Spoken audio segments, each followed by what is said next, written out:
Markus pasal 1, Yohanes Pembaptis. Inilah permulaan Injil tentang Yesus Kristus anak Allah. Seperti ada tertulis dalam kitab Nabi Yesaya. Lihatlah, aku menyuruh utusanku mendahului engkau. Ia akan mempersiapkan jalan bagimu. Ada suara orang yang berseru-seru di padang gurun. Persiapkanlah jalan untuk Tuhan, luruskanlah jalan baginya. Demikianlah Yohanes Pembaptis tampil di padang gurun dan menyerukan, bertobatlah dan berilah dirimu dibaptis dan Allah akan mengampuni dosamu. Lalu datanglah kepadanya orang-orang dari seluruh daerah Yudea dan semua penduduk Yerusalem dan sambil mengaku dosanya mereka dibaptis di sungai Yordan. Yohanes memakai jubah bulu unta dan ikat pinggang kulit dan makanannya belalang dan madu hutan. Inilah yang diberitakannya, sesudah aku akan datang ia yang lebih berkuasa daripadaku, membungkuk dan membuka tali kasutnya pun aku tidak layak. Aku membaptis kamu dengan air, tetapi ia akan membaptis kamu dengan Roh Kudus. Yesus dibaptis Yohanes. Pada waktu itu datanglah Yesus dari Nazaret di tanah Galilea dan ia dibaptis di sungai Yordan oleh Yohanes. Pada saat ia keluar dari air, ia melihat langit terkoyak dan roh seperti burung merpati turun ke atasnya. Lalu terdengarlah suara dari sorga, engkaulah anakku yang kukasihi, kepadamulah aku berkenan. Pencobaan di padang gurun. Segera sesudah itu roh memimpin dia ke padang gurun.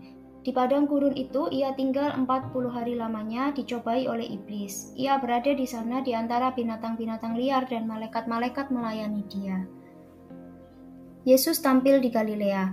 Sesudah Yohanes ditangkap, datanglah Yesus ke Galilea memberitakan Injil Allah, katanya, waktunya telah genap. Kerajaan Allah sudah dekat, bertobatlah dan percayalah kepada Injil. Yesus memanggil murid-murid yang pertama. Ketika Yesus sedang berjalan menyusur danau Galilea, ia melihat Simon dan Andreas saudara Simon. Mereka sedang menebarkan jala di danau sebab mereka penjala ikan. Yesus berkata kepada mereka, "Mari ikutlah aku dan kamu akan kujadikan penjala manusia." Lalu mereka pun segera meninggalkan jalannya dan mengikuti dia. Dan setelah Yesus meneruskan perjalanannya sedikit lagi, dilihatnya Yakobus, anak Zebedeus, dan Yohanes saudaranya sedang membereskan jala di dalam perahu.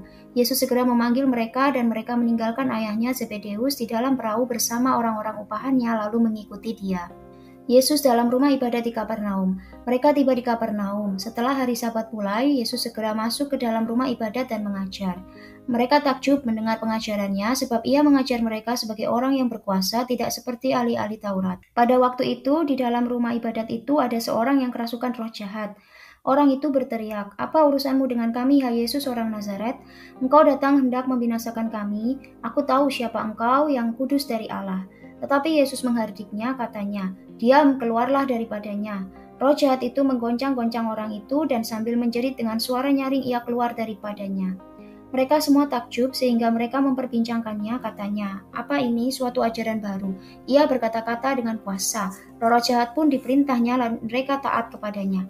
Lalu tersebarlah dengan cepat kabar tentang dia ke segala penjuru di seluruh Galilea. Yesus menyembuhkan ibu mertua Petrus dan orang-orang lain. Sekeluarnya dari rumah ibadat itu, Yesus dengan Yakobus dan Yohanes pergi ke rumah Simon dan Andreas. Ibu mertua Simon terbaring karena sakit demam. Mereka segera memberitahukan keadaannya kepada Yesus. Ia pergi ke tempat perempuan itu dan sambil memegang tangannya, ia membangunkan dia lalu lenyaplah demamnya. Kemudian perempuan itu melayani mereka. Menjelang malam, sesudah matahari terbenam, dibawalah kepada Yesus semua orang yang menderita sakit dan yang kerasukan setan. Maka berkerumunlah seluruh penduduk kota itu di depan pintu. Ia menyembuhkan banyak orang yang menderita bermacam-macam penyakit dan mengusir banyak setan. Ia tidak memperbolehkan setan-setan itu berbicara sebab mereka mengenal dia. Yesus mengajar di kota-kota lain. Pagi-pagi benar, waktu hari masih gelap, ia bangun dan pergi keluar. Ia pergi ke tempat yang sunyi dan berdoa di sana. Tetapi Simon dan kawan-kawannya menyusul dia. Waktu menemukan dia, mereka berkata, "Semua orang mencari engkau." Jawabnya, "Marilah kita pergi ke tempat lain, ke kota-kota yang berdekatan, supaya di sana juga aku memberitakan Injil, karena untuk itu aku telah datang." Lalu pergilah ia ke seluruh Galilea dan memberitakan Injil dalam rumah-rumah ibadat mereka dan mengusir setan-setan. Yesus menyembuhkan seorang yang sakit kusta. Seorang yang sakit kusta datang kepada Yesus dan sambil berlutut di hadapannya, ia memohon kebantuannya, katanya, "Kalau engkau mau, engkau dapat mentahirkan aku." Maka tergeraklah hatinya oleh belas kasihan, lalu ia mengulurkan tangannya, menjamah orang itu dan berkata kepadanya, "Aku mau, jadilah engkau tahir." Seketika itu juga lenyaplah penyakit kusta orang itu dan ia menjadi tahir. Segera ia menyuruh orang itu pergi dengan peringatan keras. Ingatlah, janganlah engkau memberitahukan apa-apa tentang hal ini kepada siapapun, tetapi pergilah, perlihatkanlah dirimu kepada imam dan persembahkanlah untuk pentahiranmu persembahan yang diperintahkan oleh Musa sebagai bukti bagi mereka. Tetapi orang itu pergi memberitakan peristiwa itu dan menyebarkannya kemana-mana sehingga Yesus tidak dapat lagi terang-terangan masuk ke dalam kota. Ia tinggal di luar di tempat-tempat yang sepi, namun orang terus juga datang kepadanya dari segala penjuru. Markus pasal 2, orang lumpuh disembuhkan. Kemudian, sesudah lewat beberapa hari, waktu Yesus datang lagi ke Kapernaum, tersiarlah kabar bahwa ia ada di rumah. Maka datanglah orang-orang berkerumun sehingga tidak ada lagi tempat, bahkan di muka pintu pun tidak. Sementara ia memberitakan firman kepada mereka, ada orang-orang datang membawa kepadanya seorang lumpuh digotong oleh 4 orang. Tetapi mereka tidak dapat membawanya kepadanya karena orang banyak itu. Lalu mereka membuka atap yang di atasnya. Sesudah terbuka, mereka menurunkan tilam tempat orang lumpuh itu terbaring. Ketika Yesus melihat iman mereka, berkatalah ia kepada orang lumpuh itu, "Hai anakku, dosamu sudah diampuni." Tetapi di situ ada juga duduk beberapa ahli Taurat. Mereka berpikir dalam hatinya, "Mengapa orang ini berkata begitu? Ia menghujat Allah. Siapa yang dapat mengampuni dosa selain daripada Allah sendiri?" Tapi Yesus segera mengetahui dalam hatinya bahwa mereka berpikir demikian, lalu ia berkata kepada mereka, "Mengapa kamu berpikir begitu dalam hatimu? Manakah lebih mudah mengatakan kepada orang lumpuh ini, dosamu sudah diampuni, atau mengatakan, bangunlah, angkatlah tilammu dan berjalan? Tetapi supaya kamu tahu bahwa di dunia ini anak manusia berkuasa mengampuni dosa." Berkatalah ia kepada orang lumpuh itu, "Kepadamu kukatakan, bangunlah, angkatlah tempat tidurmu dan pulanglah ke rumahmu." Dan orang itu pun bangun, segera mengangkat tempat tidurnya dan pergi keluar di hadapan orang-orang itu, sehingga mereka semua takjub lalu memuliakan Allah, katanya, "Yang begini belum pernah kami lihat." Lewi pemungut cukai mengikut Yesus. Sesudah itu Yesus pergi lagi ke pantai danau dan seluruh orang banyak datang kepadanya, lalu ia mengajar mereka. Kemudian ketika ia berjalan lewat di situ, ia melihat Lewi anak Alfeus duduk di rumah cukai, lalu ia berkata kepadanya, "Ikutlah aku." Maka berdirilah Lewi lalu mengikuti dia. Kemudian ketika Yesus makan di rumah orang itu, banyak pemungut cukai dan orang berdosa makan bersama-sama dengan dia dan murid-muridnya, sebab banyak orang yang mengikuti dia. Pada waktu ahli-ahli Taurat dari golongan Farisi melihat bahwa ia makan dengan pemungut cukai dan orang berdosa itu, berkatalah mereka kepada murid-muridnya, "Mengapa ia makan bersama-sama dengan pemungut cukai dan orang berdosa?" Yesus mendengarnya dan berkata kepada mereka, "Bukan orang sehat yang memerlukan tabib, tetapi orang sakit. Aku datang bukan untuk memanggil orang benar, melainkan orang berdosa." Hal berpuasa. Pada suatu kali ketika murid-murid Yohanes dan orang-orang Farisi sedang berpuasa, datanglah orang-orang dan mengatakan kepada Yesus, "Mengapa murid-murid Yohanes dan murid-murid orang Farisi berpuasa tetapi murid-muridmu tidak?" Jawab Yesus kepada mereka, "Dapatkah sahabat-sahabat mempelai laki-laki berpuasa sedang mempelai itu bersama mereka? Selama mempelai itu bersama mereka, mereka tidak dapat berpuasa. Tetapi waktunya akan datang mempelai itu diambil dari mereka, dan pada waktu itulah mereka akan berpuasa. Tidak seorang pun menambalkan secari kain yang belum susut pada baju yang tua, karena jika demikian kain penambal itu akan mencapiknya, yang baru mencapik yang tua, lalu makin besarlah koyaknya. Demikian juga tidak seorang pun mengisikan anggur yang baru ke dalam kantong kulit yang tua, karena jika demikian anggur itu akan mengoyakkan kantong itu, sehingga anggur itu dan kantongnya dua-duanya terbuang. Tetapi anggur yang baru hendaknya disimpan dalam kantong yang baru pula." Murid-murid memetik gandum pada hari Sabat. Pada suatu kali pada hari Sabat, Yesus berjalan di ladang gandum, dan sementara berjalan murid-muridnya memetik bulir gandum. Maka kata orang-orang Farisi kepadanya, "Lihat, mengapa mereka berbuat sesuatu yang tidak diperbolehkan pada hari Sabat?" Jawabnya kepada mereka, "Belum pernahkah kamu baca apa yang dilakukan Daud ketika ia dan mereka yang mengikutinya kekurangan dan kelaparan? Bagaimana ia masuk ke dalam rumah Allah waktu Abiatar menjabat sebagai imam besar, lalu makan roti sajian itu yang tidak boleh dimakan kecuali oleh imam-imam, dan memberinya juga kepada pengikut-pengikutnya." Lalu kata Yesus kepada mereka, "Hari Sabat diadakan untuk manusia dan bukan manusia untuk hari Sabat. Jadi, Anak Manusia adalah juga Tuhan atas hari Sabat."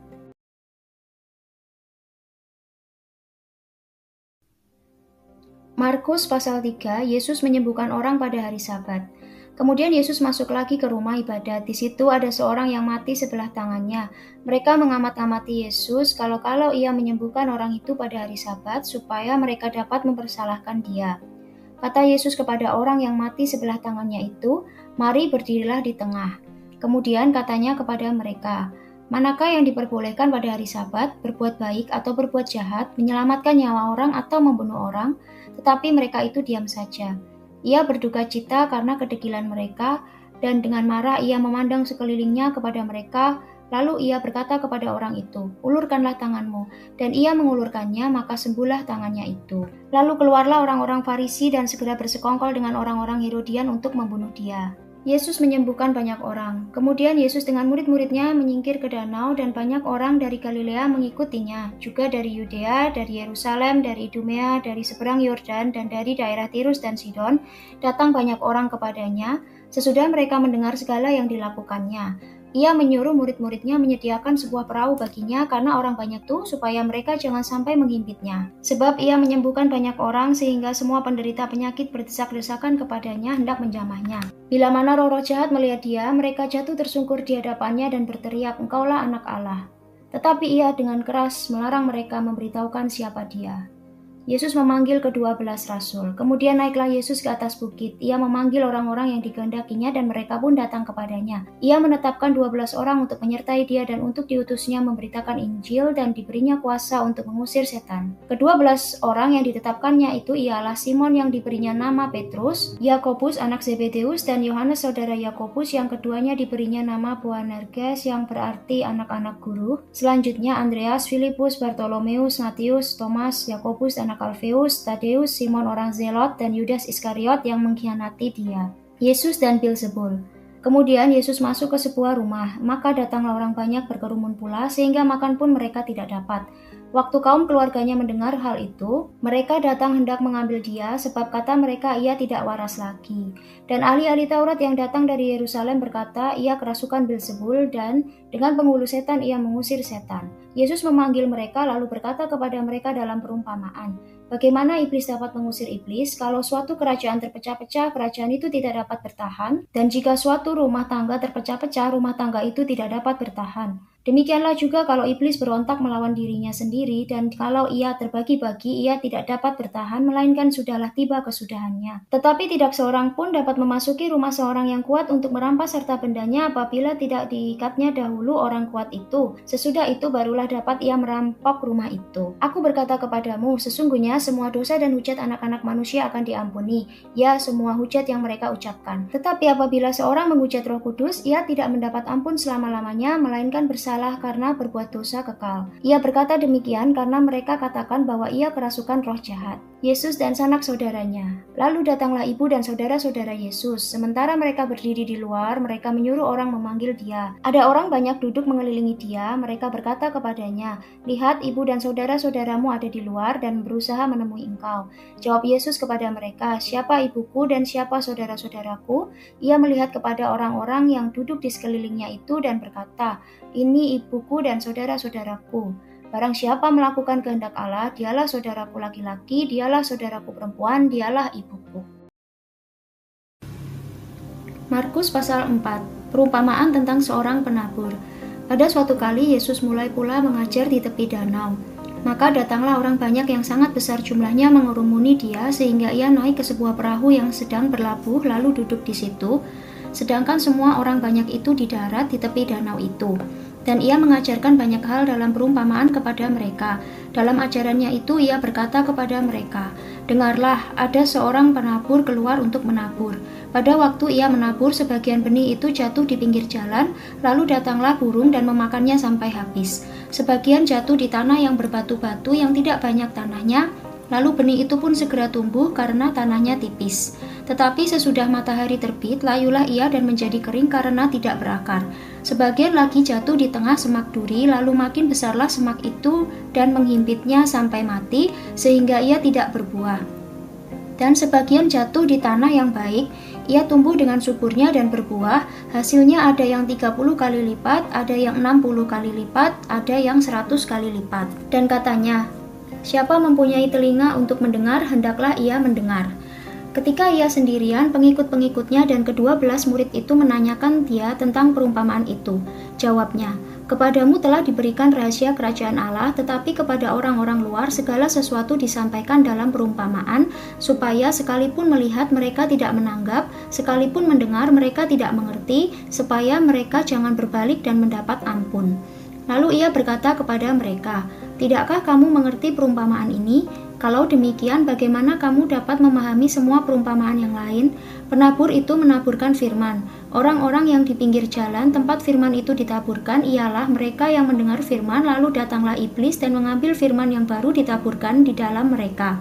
Demikian juga yang ditaburkan di tanah yang berbatu-batu ialah orang-orang yang mendengar firman itu dan segera menerimanya dengan gembira, tetapi mereka tidak berakar dan tahan sebentar saja. Apabila kemudian datang penindasan atau penganiayaan karena firman itu, mereka segera murtad. Dan yang lain ialah yang ditaburkan di tengah semak duri, itulah yang mendengar firman itu, lalu kekhawatiran dunia ini dan tipu daya kekayaan dan keinginan-keinginan akan hal yang lain masuklah menghimpit firman itu sehingga tidak berbuah. Dan akhirnya yang ditaburkan di tanah yang baik ialah orang yang mendengar dan menyambut firman itu lalu berbuah, ada yang 30 kali lipat, ada yang 60 kali lipat, dan ada yang 100 kali lipat. Perumpamaan tentang pelita dan tentang ukuran.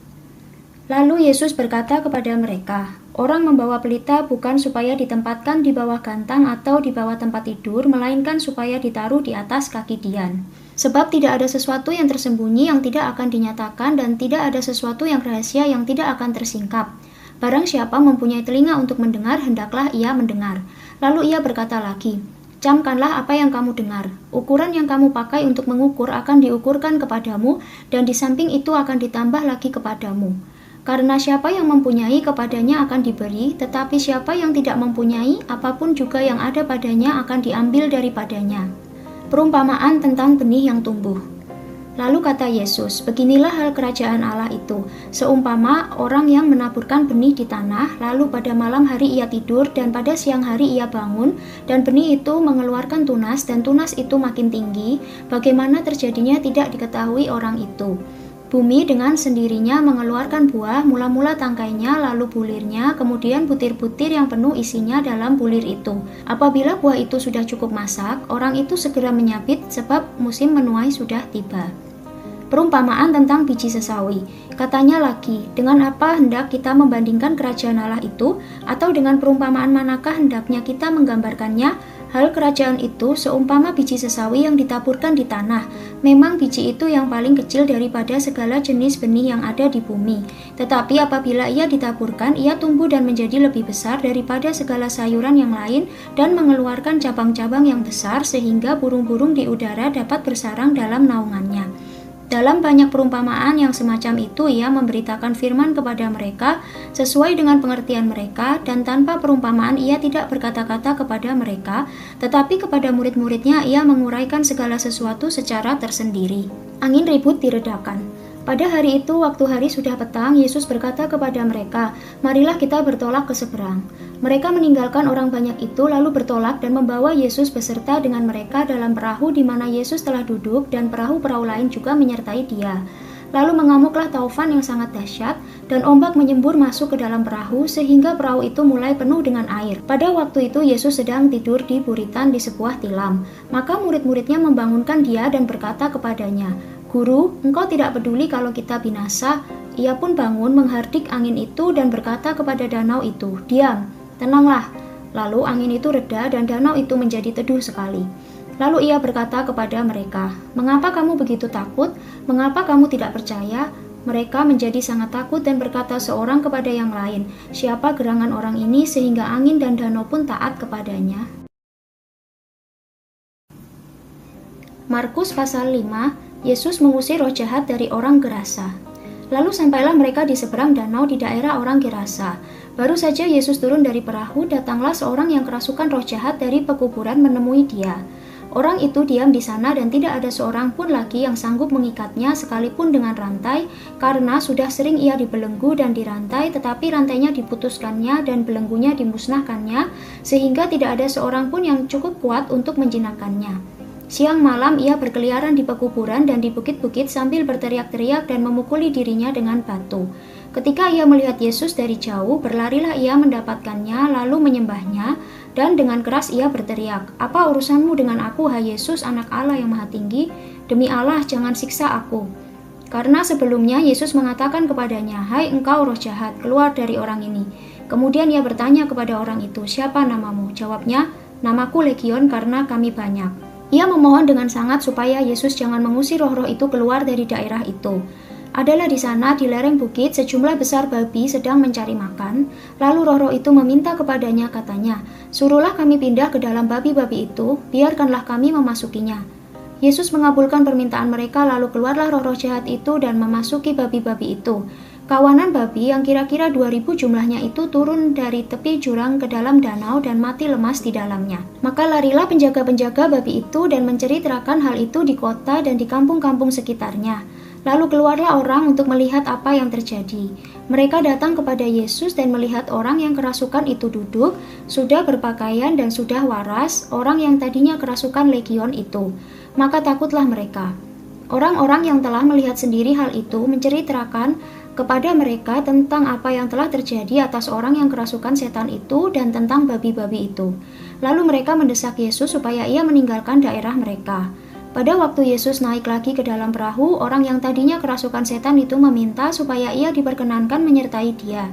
Yesus tidak memperkenankannya, tetapi ia berkata kepada orang itu, "Pulanglah ke rumahmu kepada orang-orang sekampungmu dan beritahukanlah kepada mereka segala sesuatu yang telah diperbuat oleh Tuhan atasmu dan bagaimana ia telah mengasihani engkau."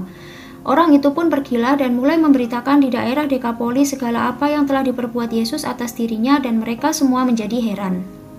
Yesus membangkitkan anak Yairus dan menyembuhkan seorang perempuan yang sakit pendarahan. Sesudah Yesus menyeberang lagi dengan perahu, orang banyak berbondong-bondong datang lalu mengerumuni dia. Sedang ia berada di tepi danau, datanglah seorang kepala rumah ibadat yang bernama Yairus. Ketika ia melihat Yesus, tersungkurlah ia di depan kakinya dan memohon dengan sangat kepadanya, "Anakku perempuan sedang sakit, hampir mati, datanglah kiranya dan letakkanlah tanganmu atasnya supaya ia selamat dan tetap hidup." Lalu pergilah Yesus dengan orang itu. Orang banyak berbondong-bondong mengikuti dia dan berdesak-desakan di dekatnya. Adalah di situ seorang perempuan yang sudah 12 tahun lamanya menderita pendarahan. Ia telah berulang-ulang diobati oleh berbagai tabib sehingga telah dihabiskannya semua yang ada padanya, namun sama sekali tidak ada faedahnya, malah sebaliknya keadaannya makin memburuk. Dia sudah mendengar berita-berita tentang Yesus, maka di tengah-tengah orang banyak itu ia mendekati Yesus dari belakang dan menjamah jubahnya. Sebab katanya, "Asal kujamah saja jubahnya, aku akan sembuh." Seketika itu juga berhentilah pendarahannya dan ia merasa bahwa badannya sudah sembuh dari penyakitnya. Pada ketika itu juga Yesus mengetahui bahwa ada tenaga yang keluar dari dirinya, lalu ia berpaling di tengah orang banyak dan bertanya, "Siapa yang menjamah jubahku?" Murid-muridnya menjawab, "Engkau melihat bagaimana orang-orang ini berdesak-desakan dekatmu dan engkau bertanya siapa yang menjamah aku?" Lalu ia memandang sekelilingnya untuk melihat siapa yang telah melakukan hal itu. Perempuan itu yang menjadi takut dan gemetar ketika mengetahui apa yang telah terjadi atas dirinya, tampil dan tersungkur di depan Yesus dan dengan tulus memberitahukan segala sesuatu kepadanya. Maka katanya kepada perempuan itu, "Hai anakku, imanmu telah menyelamatkan engkau. Pergilah dengan selamat dan sembuhlah dari penyakitmu." Ketika Yesus masih berbicara, datanglah orang dari keluarga kepala rumah ibadat itu dan berkata, "Anakmu sudah mati, apa perlunya lagi engkau menyusah-nyusahkan guru?" Tetapi Yesus tidak menghiraukan perkataan mereka dan berkata kepada kepala rumah ibadat, "Jangan takut, percaya saja." Lalu Yesus tidak memperbolehkan seorang pun ikut serta kecuali Petrus, Yakobus, dan Yohanes saudara Yakobus. Mereka tiba di rumah kepala rumah ibadat dan di sana dilihatnya orang-orang ribut, menangis dan meratap dengan suara nyaring. Sesudah ia masuk, ia berkata kepada orang-orang itu, "Mengapa kamu ribut dan menangis? Anak ini tidak mati tetapi tidur." Tetapi mereka menertawakan dia. Maka diusirnya semua orang itu, lalu dibawanya ayah dan ibu anak itu dan mereka yang bersama-sama dengan dia masuk ke kamar anak itu. Lalu dipegangnya tangan anak itu, katanya, "Talita kum," yang berarti, "Hai anak, aku berkata kepadamu, bangunlah." Seketika itu juga anak itu bangkit berdiri dan berjalan, sebab umurnya sudah 12 tahun. Semua orang yang hadir sangat takjub.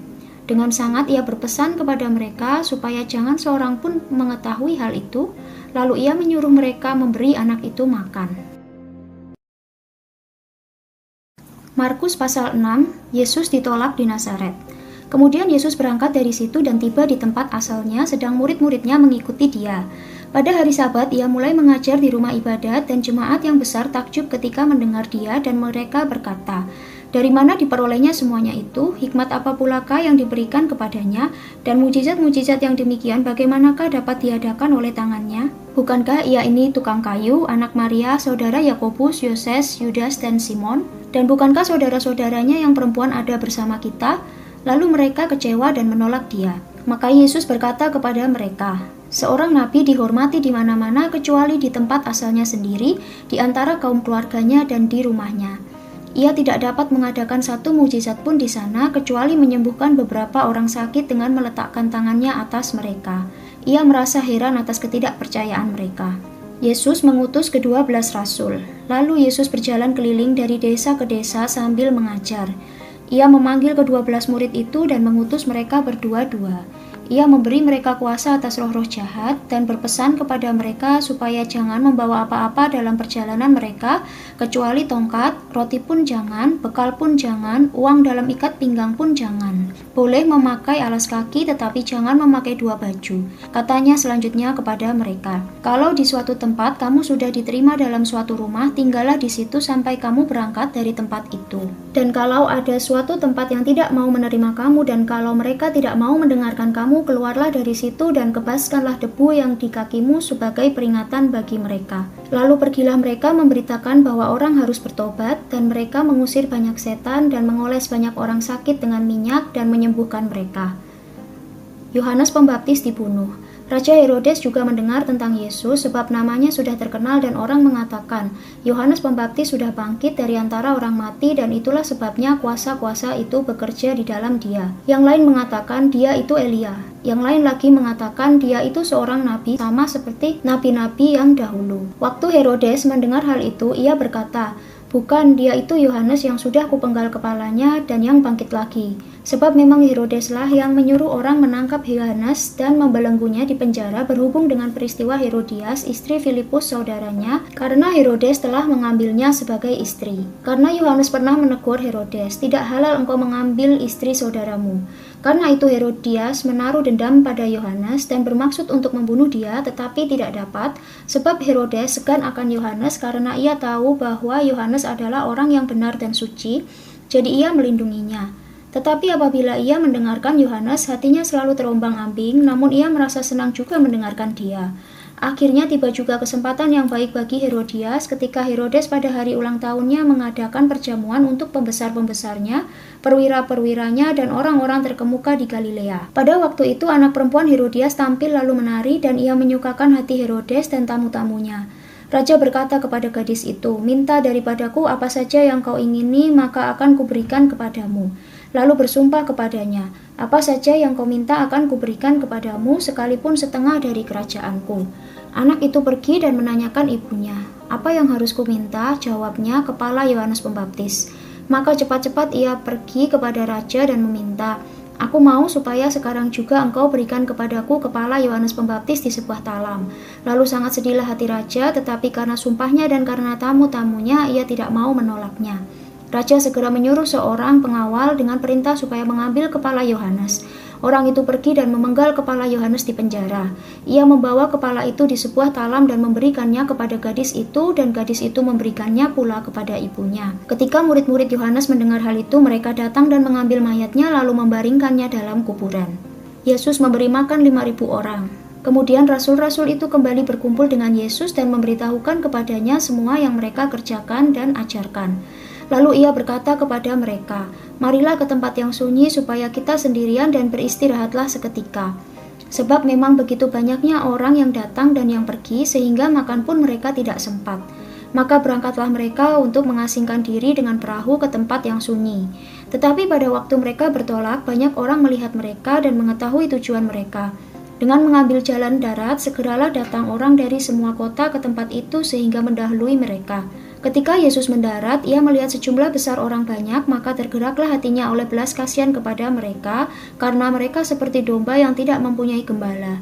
Lalu mulailah ia mengajarkan banyak hal kepada mereka. Pada waktu hari sudah mulai malam, Datanglah murid-muridnya kepadanya dan berkata, "Tempat ini sunyi dan hari sudah mulai malam. Suruhlah mereka pergi supaya mereka dapat membeli makanan di desa-desa dan di kampung-kampung di sekitar ini." Tetapi jawabnya, "Kamu harus memberi mereka makan," kata mereka kepadanya.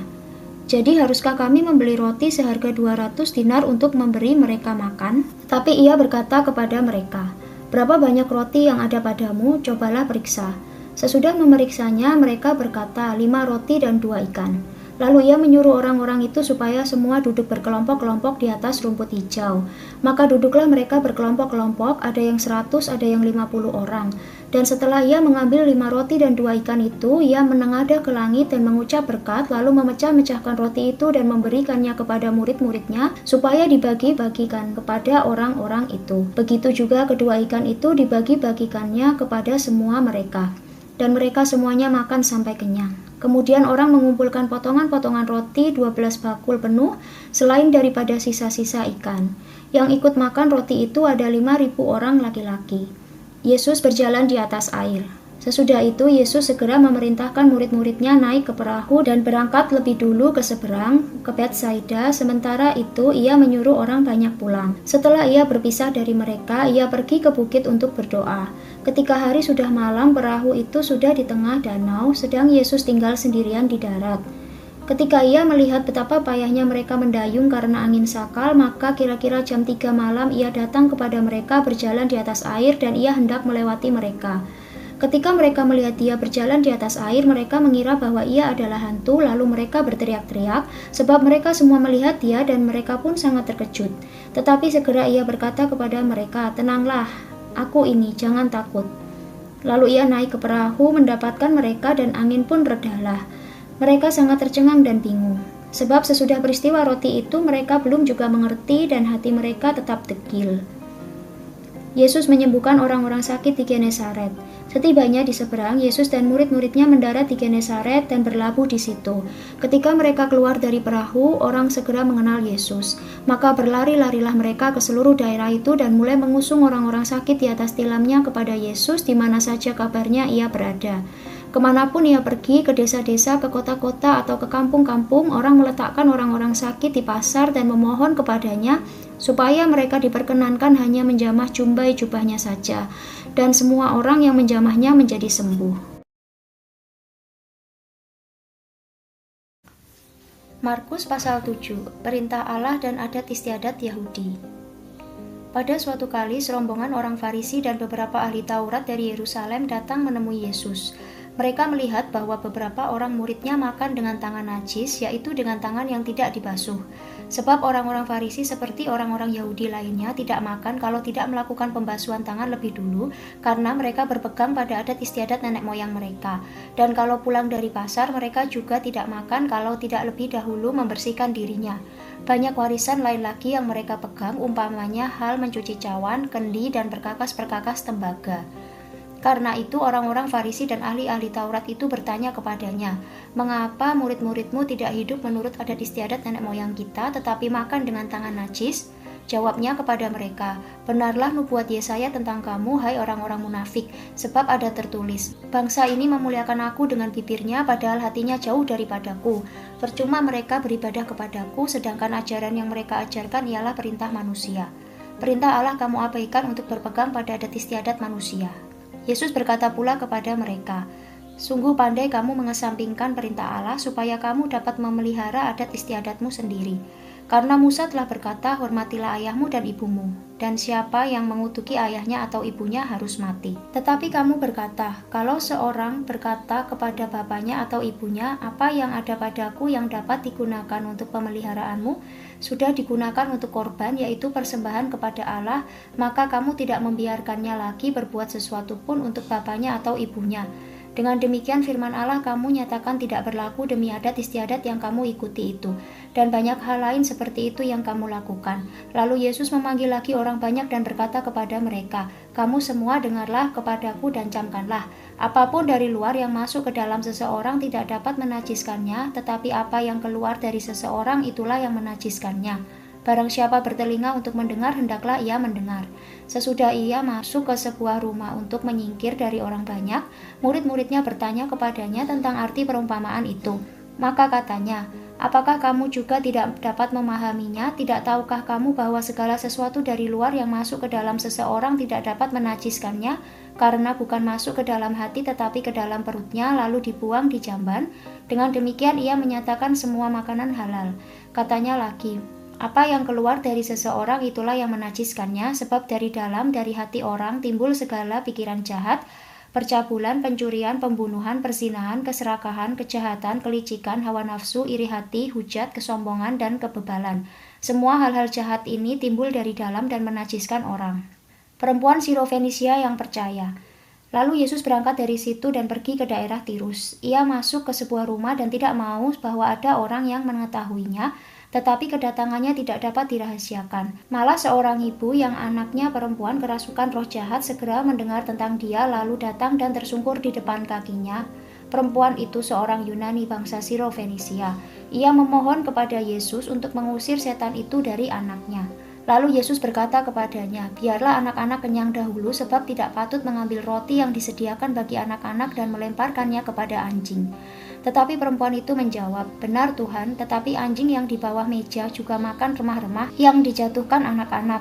Maka kata Yesus kepada perempuan itu, karena kata-katamu itu, pergilah sekarang, sebab setan itu sudah keluar dari anakmu. Perempuan itu pulang ke rumahnya, lalu didapatinya anak itu berbaring di tempat tidur, sedang setan itu sudah keluar.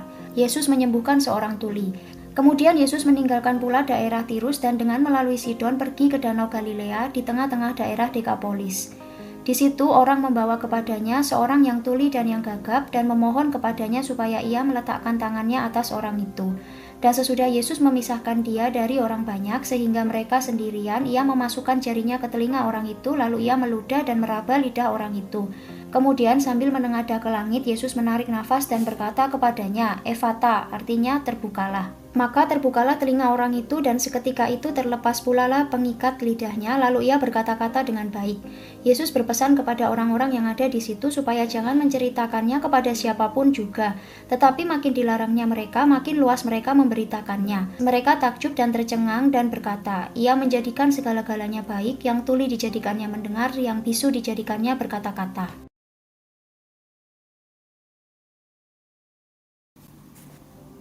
Markus pasal 8. Yesus memberi makan 4.000 orang.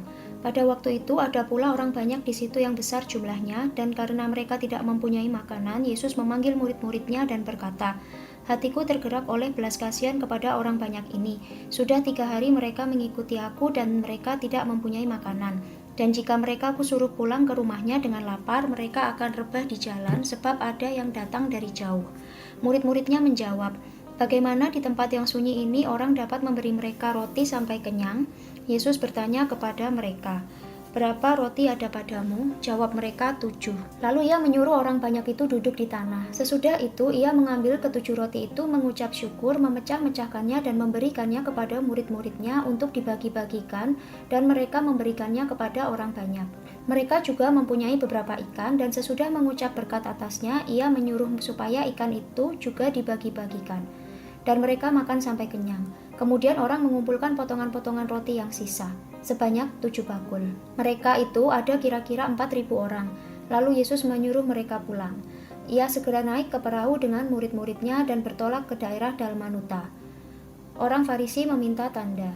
Lalu muncullah orang-orang Farisi dan bersoal jawab dengan Yesus. Untuk mencobai dia, mereka meminta daripadanya suatu tanda dari sorga. Maka mengeluhlah ia dalam hatinya dan berkata, mengapa angkatan ini meminta tanda? Aku berkata kepadamu, sesungguhnya kepada angkatan ini sekali-kali tidak akan diberi tanda. Ia meninggalkan mereka, ia naik pula ke perahu dan bertolak ke seberang. Tentang ragi orang Farisi dan ragi Herodes. Kemudian ternyata murid-murid Yesus lupa membawa roti, hanya sebuah saja yang ada pada mereka dalam perahu. Lalu Yesus memperingatkan mereka, katanya, berjaga-jagalah dan awaslah terhadap ragi orang Farisi dan ragi Herodes. Maka mereka berpikir-pikir dan seorang berkata kepada yang lain, itu dikatakannya karena kita tidak mempunyai roti. Dan ketika Yesus mengetahui apa yang mereka perbincangkan, ia berkata, mengapa kamu memperbincangkan soal tidak ada roti? Belum jugakah kamu faham dan mengerti? Telah degilkah hatimu? Kamu mempunyai mata, tidakkah kamu melihat? Dan kamu mempunyai telinga, tidakkah kamu mendengar? Tidakkah kamu ingat lagi pada waktu aku memecah-mecahkan 5 roti untuk 5.000 orang itu, berapa bakul penuh potongan-potongan roti kamu kumpulkan? Jawab mereka, 12 bakul. Dan pada waktu 7 roti untuk 4.000 orang itu, berapa bakul penuh potongan-potongan roti kamu kumpulkan? Jawab mereka, 7 bakul. Lalu katanya kepada mereka, masihkah kamu belum mengerti? Yesus menyembuhkan seorang buta di Betsaida. Kemudian tibalah Yesus dan murid-muridnya di Betsaida. Di situ orang membawa kepada Yesus seorang buta dan mereka memohon kepadanya supaya ia menjamah dia. Yesus memegang tangan orang buta itu dan membawa dia keluar kampung. Lalu ia meludahi mata orang itu dan meletakkan tangannya atasnya dan bertanya, "Sudahkah kau lihat sesuatu?" Orang itu memandang ke depan lalu berkata, "Aku melihat orang sebab melihat mereka berjalan-jalan tetapi tampaknya seperti pohon-pohon." Yesus meletakkan lagi tangannya pada mata orang itu, maka orang itu sungguh-sungguh melihat dan telah sembuh sehingga ia dapat melihat segala sesuatu dengan jelas. Sesudah itu Yesus menyuruh dia pulang ke rumahnya dan berkata, "Jangan masuk ke kampung." Pengakuan Petrus. Kemudian Yesus beserta murid-muridnya berangkat ke kampung-kampung di sekitar Kaisarea Filipi. Di tengah jalan ia bertanya kepada murid-muridnya, katanya, "Kata orang, siapakah aku ini?" Jawab mereka, "Ada yang mengatakan Yohanes Pembaptis, ada juga yang mengatakan Elia, ada pula yang mengatakan seorang dari para nabi." Ia bertanya kepada mereka, "Tetapi apa katamu, siapakah aku ini?" Maka jawab Petrus, "Engkau adalah Mesias." Lalu Yesus melarang mereka dengan keras supaya jangan memberitahukan kepada siapapun tentang dia. Pemberitahuan pertama tentang penderitaan Yesus dan syarat-syarat mengikut dia. Kemudian mulailah Yesus mengajarkan kepada mereka bahwa anak manusia harus menanggung banyak penderitaan dan ditolak oleh tua-tua, imam-imam kepala dan ahli-ahli Taurat, lalu dibunuh dan bangkit sesudah 3 hari. Hal ini dikatakannya dengan terus terang, tetapi Petrus menarik Yesus ke samping dan menegur dia. Maka berpalinglah Yesus dan sambil memandang murid-muridnya, ia memarahi Petrus, katanya, "Enyahlah iblis, sebab engkau bukan memikirkan apa yang dipikirkan Allah, melainkan apa yang dipikirkan manusia." Lalu Yesus memanggil orang banyak dan murid-muridnya dan berkata kepada mereka, "Setiap orang yang mau mengikut aku, ia harus menyangkal dirinya, memikul salibnya dan mengikut aku. Karena siapa yang mau menyelamatkan nyawanya, ia akan kehilangan nyawanya, tetapi barang siapa kehilangan nyawanya karena aku dan karena Injil, ia akan menyelamatkannya. Apa gunanya seorang memperoleh seluruh dunia, tetapi ia kehilangan nyawanya? Karena apakah yang dapat diberikannya sebagai ganti nyawanya? Sebab barang siapa malu karena aku dan karena perkataanku di tengah-tengah angkatan yang tidak setia dan berdosa ini, Anak Manusia pun akan malu karena orang itu apabila ia datang kelak dalam kemuliaan Bapanya, diiringi malaikat-malaikat kudus." Markus pasal 9. Katanya lagi kepada mereka, "Aku berkata kepadamu, sesungguhnya di antara orang yang hadir di sini ada yang tidak akan mati sebelum mereka melihat bahwa kerajaan Allah telah datang dengan kuasa." Yesus dimuliakan di atas gunung. 6 hari kemudian, Yesus membawa Petrus, Yakobus, dan Yohanes, dan bersama-sama dengan mereka ia naik ke sebuah gunung yang tinggi. Di situ mereka sendirian saja. Lalu Yesus berubah rupa di depan mata mereka, dan pakaiannya sangat putih berkilat-kilat. Tidak ada seorang pun di dunia ini yang dapat mengelantang pakaian seperti itu. Maka nampaklah kepada mereka Elia bersama dengan Musa, keduanya sedang berbicara dengan Yesus. Kata Petrus kepada Yesus, "Rabi, betapa bahagianya kami berada di tempat ini. Baiklah, kami dirikan 3 kemah, satu untuk engkau, satu untuk Musa, dan satu untuk Elia." Ia berkata demikian sebab tidak tahu apa yang harus dikatakannya karena mereka sangat ketakutan. Maka datanglah awan menaungi mereka, dan dari dalam awan itu terdengar suara, "Inilah anak yang kukasihi, dengarkanlah dia." Dan sekonyong-konyong waktu mereka memandang sekeliling mereka, mereka tidak melihat seorang pun lagi bersama mereka kecuali Yesus seorang diri. Pada waktu mereka turun dari gunung itu, Yesus berpesan kepada mereka supaya mereka jangan menceritakan kepada seorang pun apa yang telah mereka lihat itu sebelum Anak Manusia bangkit dari antara orang mati. Mereka memegang pesan tadi sambil mempersoalkan di antara mereka apa yang dimaksud dengan bangkit dari antara orang mati. Lalu mereka bertanya kepadanya, "Mengapa ahli-ahli Taurat berkata bahwa Elia harus datang dahulu?" Jawab Yesus, "Memang Elia akan datang dahulu dan memulihkan segala sesuatu. Hanya bagaimanakah dengan yang ada tertulis mengenai Anak Manusia bahwa ia akan banyak menderita dan akan dihinakan? Tetapi aku berkata kepadamu, memang Elia sudah datang dan orang memperlakukan dia menurut kehendak mereka sesuai dengan yang ada tertulis tentang dia. Yesus mengusir roh dari seorang anak yang bisu.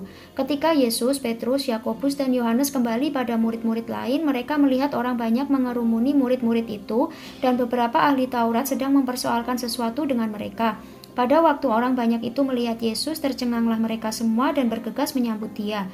Lalu Yesus bertanya kepada mereka, "Apa yang kamu persoalkan dengan mereka?" Kata seorang dari orang banyak itu, "Guru, anakku ini kubawa kepadamu karena ia kerasukan roh yang membisukan dia.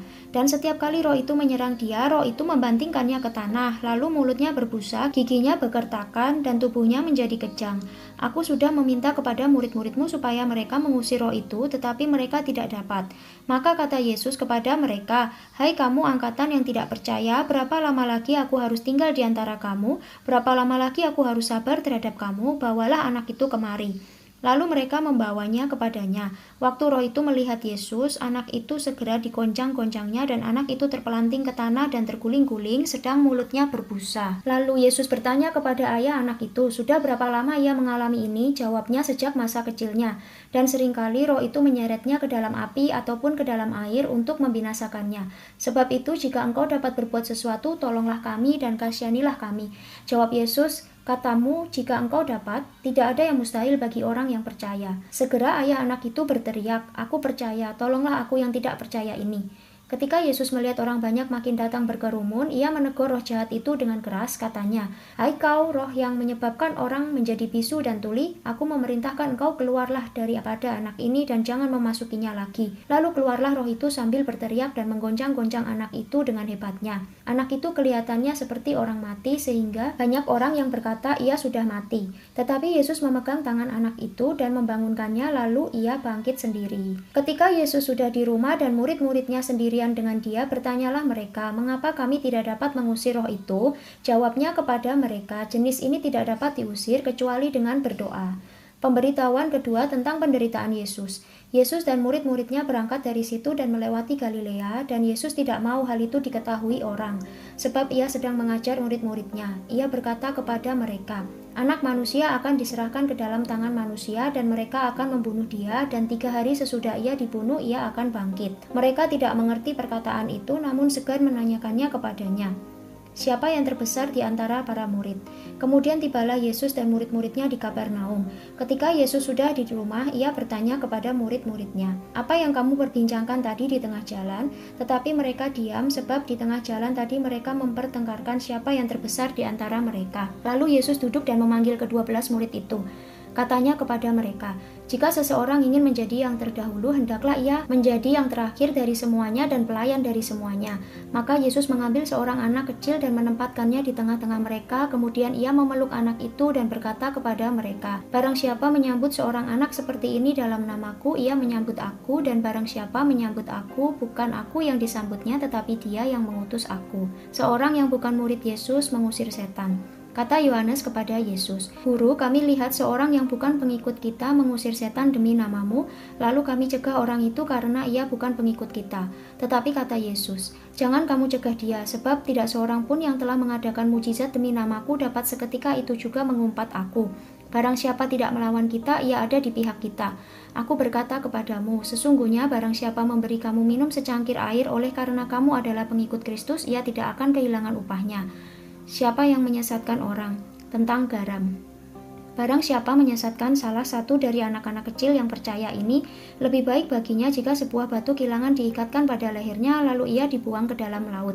Dan jika tanganmu menyesatkan engkau, penggalah, karena lebih baik engkau masuk ke dalam hidup dengan tangan kudung daripada dengan utuh kedua tanganmu dibuang ke dalam neraka, ke dalam api yang tak terpadamkan.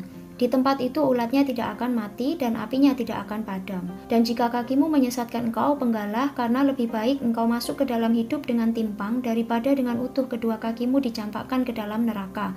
Di tempat itu ulatnya tidak akan mati dan apinya tidak akan padam. Dan jika matamu menyesatkan engkau, cungkilah, karena lebih baik engkau masuk ke dalam kerajaan Allah dengan bermata satu daripada dengan bermata dua dicampakkan ke dalam neraka, di mana ulat-ulat bangkai tidak mati dan api tidak padam. Karena setiap orang akan digarami dengan api. Garam memang baik, tetapi jika garam menjadi hambar, dengan apakah kamu mengasinkannya? Hendaklah kamu selalu mempunyai garam dalam dirimu dan selalu hidup berdamai yang seorang dengan yang lain. Markus pasal 10, perceraian. Dari situ Yesus berangkat ke daerah Yudea dan ke daerah seberang sungai Yordan, dan di situ pun orang banyak datang mengurumuni dia, dan seperti biasa ia mengajar mereka pula. Maka datanglah orang-orang Farisi, dan untuk mencobai Yesus mereka bertanya kepadanya, apakah seorang suami diperbolehkan menceraikan istrinya?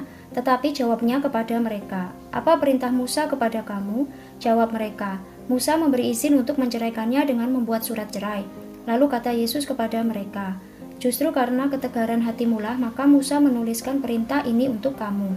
Sebab pada awal dunia Allah menjadikan mereka laki-laki dan perempuan, sebab itu laki-laki akan meninggalkan ayahnya dan ibunya dan bersatu dengan istrinya sehingga keduanya itu menjadi satu daging. Demikianlah mereka bukan lagi dua melainkan satu. Karena itu, apa yang telah dipersatukan Allah tidak boleh diceraikan manusia. Ketika mereka sudah di rumah, murid-murid itu bertanya pula kepada Yesus tentang hal itu. Lalu katanya kepada mereka, barang siapa menceraikan istrinya lalu kawin dengan perempuan lain, ia hidup dalam perzinahan terhadap istrinya itu. Dan jika si istri menceraikan suaminya dan kawin dengan laki-laki lain, ia berbuat zina. Yesus memberkati anak-anak. Lalu orang membawa anak-anak kecil kepada Yesus supaya ia menjamah mereka. Akan tetapi murid-muridnya memarahi orang-orang itu. Ketika Yesus melihat hal itu, ia marah dan berkata kepada mereka, biarkan anak-anak itu datang kepadaku, jangan menghalang-halangi mereka, sebab orang-orang yang seperti itulah yang empunya kerajaan Allah. Aku berkata kepadamu, sesungguhnya barang siapa tidak menyambut kerajaan Allah seperti seorang anak kecil, ia tidak akan masuk ke dalamnya. Lalu ia memeluk anak-anak itu dan sambil meletakkan tangannya atas mereka, ia memberkati mereka. Orang kaya sukar masuk kerajaan Allah. Pada waktu Yesus berangkat untuk meneruskan perjalanannya, datanglah seorang berlari-lari mendapatkan dia dan sambil bertelut di hadapannya, ia bertanya, Guru yang baik, apa yang harus kuperbuat untuk memperoleh hidup yang kekal? Jawab Yesus, mengapa kau katakan aku baik? Tak seorang pun yang baik selain daripada Allah saja. Engkau tentu mengetahui segala perintah Allah, jangan membunuh, jangan berzina, jangan mencuri, jangan mengucapkan saksi dusta, jangan mengurangi hak orang, hormatilah ayahmu dan ibumu. Lalu kata orang itu kepadanya, Guru, semuanya itu telah kuturuti sejak masa mudaku. Tetapi Yesus memandang dia dan menaruh kasih kepadanya, lalu berkata kepadanya, hanya satu lagi kekuranganmu. Pergilah, jualah apa yang kau miliki dan berikanlah itu kepada orang-orang miskin, maka engkau akan beroleh harta di sorga. Kemudian datanglah kemari dan ikutlah aku. Mendengar perkataan itu, ia menjadi kecewa, lalu pergi dengan sedih sebab banyak hartanya. Lalu Yesus memandang murid-muridnya di sekelilingnya dan berkata kepada mereka, alangkah sukarnya orang yang beruang masuk ke dalam kerajaan Allah. Murid-muridnya tercengang mendengar perkataannya itu, tetapi Yesus menyambung lagi, anak-anakku, alangkah sukarnya masuk ke dalam kerajaan Allah. Lebih mudah seekor unta melewati lubang jarum daripada seorang kaya masuk ke dalam kerajaan Allah. Mereka makin gempar dan berkata seorang kepada yang lain, jika demikian, siapakah yang dapat diselamatkan? Yesus memandang mereka dan berkata, bagi manusia hal itu tidak mungkin, tetapi bukan demikian bagi Allah, sebab segala sesuatu adalah mungkin bagi Allah. Upah mengikut Yesus, berkatalah Petrus kepada Yesus, kami ini telah meninggalkan segala sesuatu dan mengikut Engkau. Jawab Yesus, aku berkata kepadamu, sesungguhnya setiap orang yang karena aku dan karena Injil meninggalkan rumahnya, saudaranya laki-laki atau saudaranya perempuan, ibunya atau bapaknya, anak-anaknya atau ladangnya, orang itu sekarang pada masa ini juga akan menerima kembali 100 kali lipat, rumah, saudara laki-laki, saudara perempuan, ibu, anak, dan ladang, sekalipun disertai berbagai penganiayaan, dan pada zaman yang akan datang ia akan menerima hidup yang kekal. Tetapi banyak orang yang terdahulu akan menjadi yang terakhir, dan yang terakhir akan menjadi yang terdahulu. Pemberitahuan ketiga tentang penderitaan Yesus.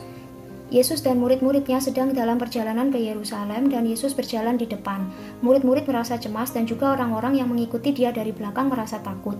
Sekali lagi Yesus memanggil ke-12 muridnya dan ia mulai mengatakan kepada mereka apa yang akan terjadi atas dirinya. Katanya, sekarang kita pergi ke Yerusalem dan anak manusia akan diserahkan kepada imam-imam kepala dan ahli-ahli Taurat dan mereka akan menjatuhi dia hukuman mati. Dan mereka akan menyerahkan dia kepada bangsa-bangsa yang tidak mengenal Allah dan ia akan diolok-olokkan, diuludahi, disesah dan dibunuh dan sesudah 3 hari ia akan bangkit. Permintaan Yakobus dan Yohanes, bukan memerintah melainkan melayani. Lalu Yakobus dan Yohanes, anak-anak Zebedeus mendekati Yesus dan berkata kepadanya, Guru, kami harap supaya engkau kiranya mengabulkan suatu permintaan kami. Jawabnya kepada mereka, apa yang kamu kehendaki aku perbuat bagimu?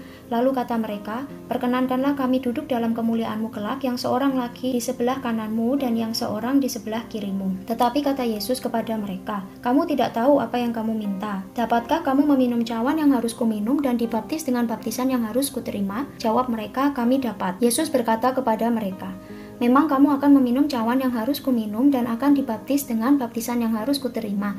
Tetapi hal duduk di sebelah kananku atau di sebelah kiriku aku tidak berhak memberikannya. Itu akan diberikan kepada orang-orang bagi siapa itu telah disediakan. Mendengar itu, ke-10 murid yang lain menjadi marah kepada Yakobus dan Yohanes. Tetapi Yesus memanggil mereka lalu berkata, kamu tahu bahwa mereka yang disebut pemerintah bangsa-bangsa memerintah rakyatnya dengan tangan besi dan pembesar-pembesarnya menjalankan kuasanya dengan keras atas mereka. Tidaklah demikian di antara kamu. Barang siapa ingin menjadi besar di antara kamu, hendaklah ia menjadi pelayanmu, dan barang siapa ingin menjadi yang terkemuka di antara kamu, hendaklah ia menjadi hamba untuk semuanya. Karena Anak Manusia juga datang bukan untuk dilayani, melainkan untuk melayani dan untuk memberikan nyawanya menjadi tebusan bagi banyak orang. Yesus menyembuhkan Bartimeus. Lalu tibalah Yesus dan murid-muridnya di Yeriko. Dan ketika Yesus keluar dari Yeriko bersama-sama dengan murid-muridnya dan orang banyak yang berbondong-bondong, ada seorang pengemis yang buta bernama Bartimeus, anak Timeus, duduk di pinggir jalan. Ketika didengarnya bahwa itu adalah Yesus orang Nazaret, mulailah ia berseru, Yesus anak Daud, kasihanilah aku. Banyak orang menegurnya supaya ia diam, namun semakin keras ia berseru, anak Daud, kasihanilah aku. Lalu Yesus berhenti dan berkata, panggillah dia. Mereka memanggil orang buta itu dan berkata kepadanya, kuatkan hatimu, berdirilah, ia memanggil engkau. Lalu ia menanggalkan jubahnya, ia segera berdiri dan pergi mendapatkan Yesus. Tanya Yesus kepadanya, apa yang kau kehendaki supaya aku perbuat bagimu? Jawab orang buta itu, Rabuni, supaya aku dapat melihat. Lalu kata Yesus kepadanya, pergilah, imanmu telah menyelamatkan engkau. Pada saat itu juga melihatlah ia, lalu ia mengikuti Yesus dalam perjalanannya.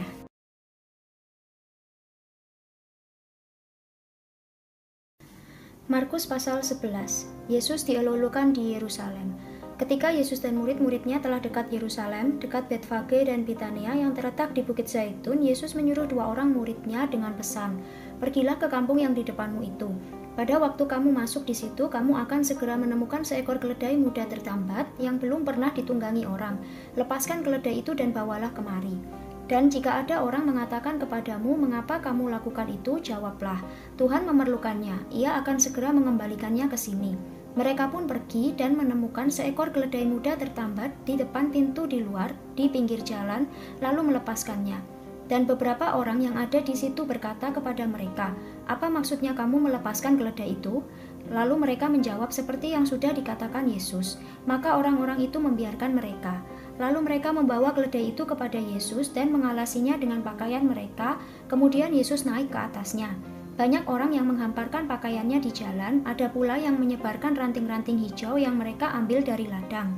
Orang-orang yang berjalan di depan dan mereka yang mengikuti dari belakang berseru, Hosana, diberkatilah dia yang datang dalam nama Tuhan, diberkatilah kerajaan yang datang, kerajaan Bapa kita Daud, Hosana di tempat yang maha tinggi. Sesampainya di Yerusalem, ia masuk ke bait Allah. Di sana ia meninjau semuanya, tetapi sebab hari sudah hampir malam, ia keluar ke Betania bersama dengan ke-12 muridnya. Yesus mengutuk pohon ara. Keesokan harinya sesudah Yesus dan ke-12 muridnya meninggalkan Betania, Yesus merasa lapar. Dan dari jauh ia melihat pohon ara yang sudah berdaun.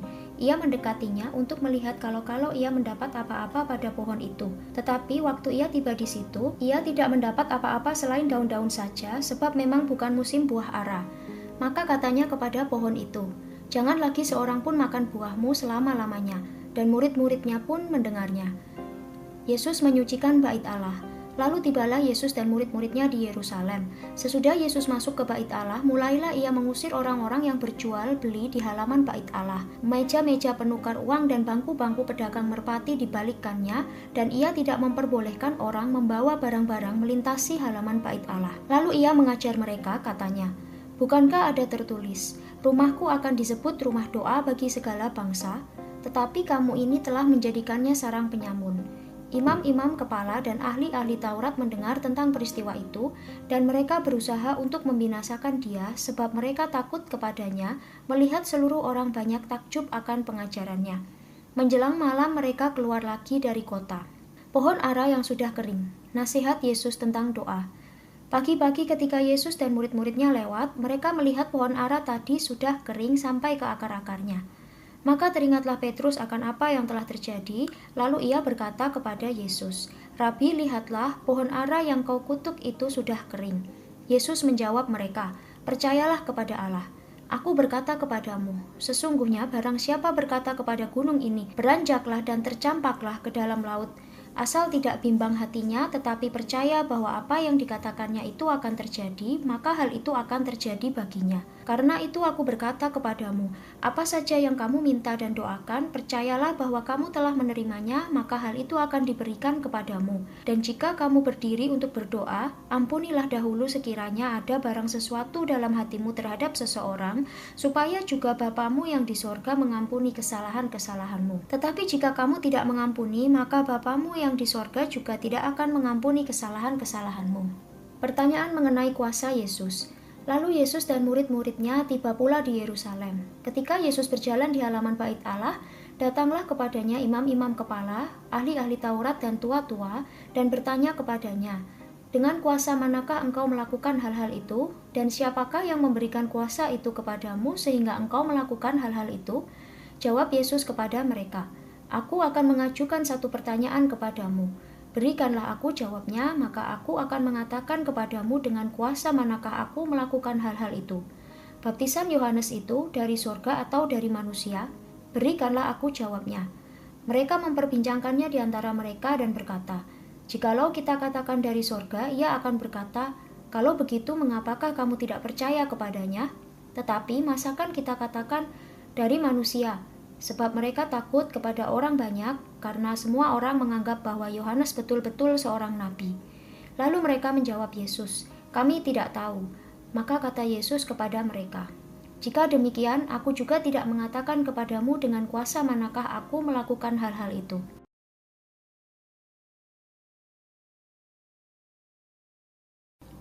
Markus pasal 12, perumpamaan tentang penggarap-penggarap kebun anggur. Lalu Yesus mulai berbicara kepada mereka dalam perumpamaan. Adalah seorang membuka kebun anggur dan menanam pagar sekelilingnya. Ia menggali lubang tempat memeras anggur dan mendirikan menara jaga. Kemudian ia menyewakan kebun itu kepada penggarap-penggarap lalu berangkat ke negeri lain.